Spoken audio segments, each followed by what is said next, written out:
Good morning. As I have done the last 2 Sundays, I'm going to offer a homily at this point of the service where it traditionally was and is done after the gospel reading, and then I'll offer some pastoral remarks at the end of the liturgy. For those who are not from St. John's, welcome to our live streaming of the Divine Liturgy, and of course for our parishioners who I miss seeing so badly, welcome to our broadcast this morning. I read yesterday on the internet the story of a 90-year-old woman in Belgium who needed a ventilator because she was dying of the coronavirus. And she said to the doctors and medical people, "Give it to a younger person. I've had a good life." And she died. She died giving life to someone else. This is how Christ lived. He gave his life for us. Next week, when we mark Holy Week, it will be an opportunity for us to relearn and reaffirm what Christ did for us. Our children are learning from home these days. I want to give a shout out to all the moms who have now become teachers, and to the dads too who are helping out. And next week, during Holy Week, we will have an opportunity ourselves to do some homeschooling for our faith.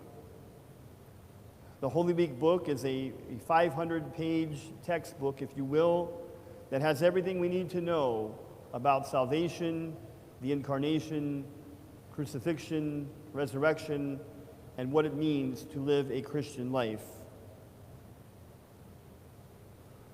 The way that this woman died is the way that Christ wants us to live. We won't necessarily have to give our life for someone else, but we are supposed to give from what we have received. We are supposed to give our time. We are supposed to give our talents. And we are supposed to give from our resources in the service of others. We aren't supposed to do it because the government mandates it. We're supposed to do it because we intrinsically know that it's the right thing to do.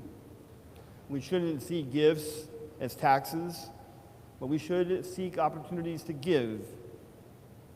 And giving does not only mean in a material way. We can give encouragement to others. We can give thanks to others.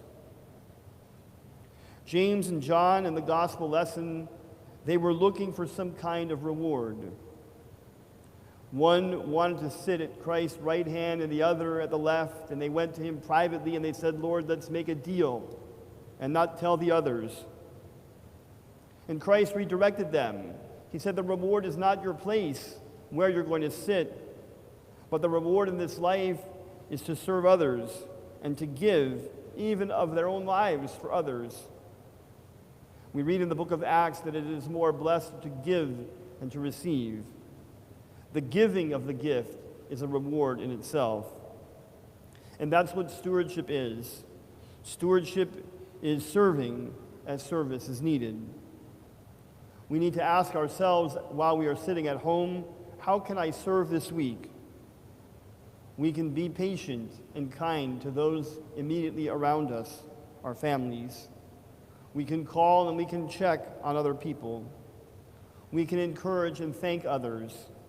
When we go to the store, the people who are interacting with hundreds of people a day are probably nervous and probably anxious and are probably receive the brunt of a lot of negativity as things we commonly shop for are not on the shelves.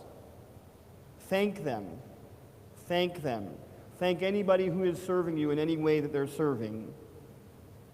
And on the note of stewardship, I don't talk about this very often, the stewardship of our resources, but the expenses related to running our church continue, our bills, our utilities, and things like that. And without people coming every week bringing their stewardship offerings, I encourage you and I ask you kindly to please put them in the mail so that we can keep our church afloat during this difficult time. And for those who are able to give more, because I know there are people who will be able to give less now, For those who are blessed and are able to give more, please consider doing so in order to keep your church afloat until we're able to come back again.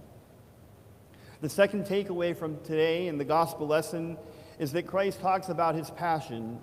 In fact, in the very next chapter of the Gospel of Mark is the triumphal entry into Jerusalem. Next Sunday at this time, when we gather together virtually, we'll be making the triumphal entry into Jerusalem through the gospel reading. It is time for us to make our Holy Week plans. At the end of the liturgy, when I give some pastoral remarks, I will give some instructions for how we're going to be as we enter Holy Week, and there will be a more detailed description and schedule of our services and how to experience them from home. As I encourage you every year, and I know that I won't see you face to face, but as I encourage you every year, please get everything as much as you can done this week, whether it's cooking or laundry or chores or work or schoolwork, so that next week our primary focus can be on the passion of Christ, the journey to Golgotha, and the resurrection from the dead. The third takeaway from today is today, the fifth Sunday of Lent, is the day we commemorate St. Mary of Egypt. St. Mary did not start her life out very well. She was a prostitute. And one day she went to the temple after many, many years of this sin, and she went to the temple to pray, and she was prohibited from entering the temple, not by government order, but a force from inside the temple kept her from entering, and she realized that she had cut herself off from God and from the temple, and she withdrew for 47 years into the desert to make her repentance, where she lived a solitary life. And on her deathbed, a priest named Zosimos was directed through a vision by God to find Mary in the desert to give her Holy Communion. And St. Mary has become a par excellence example of repentance. Zosimos also became a saint. For St. Mary of Egypt, abstinence from communion and repentance were the keys to her salvation. We are prohibited today from entering the temple of God, not by sin, but by circumstance. Let us ask ourselves, does our absence make our heart grow fonder for church, for worship, for community, and for communion? We are denied Holy Communion at this time. When we are able to receive again, will it make it more precious for us? Will it make it more precious for us? I want to encourage you to do something in this coming week or weeks, either this week or during Holy Week.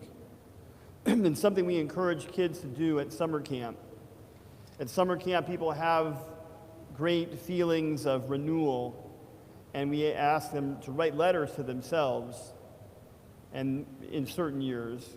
And then we mail the letters 6 months after camp is over so they can remember how they felt when they were renewed in their faith after life has returned to normal.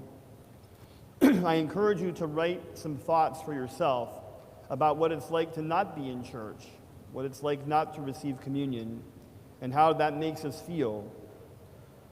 Write down the feelings of longing for these things, the feelings of what it's like to live in isolation, what it's like to make do with less.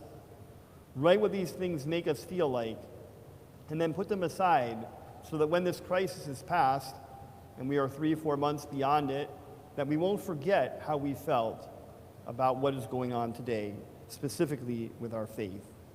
Again, I will have some more remarks at the end of the liturgy, some pastoral instructions and greetings.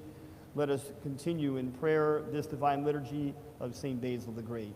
God bless you, and thank you for being with us.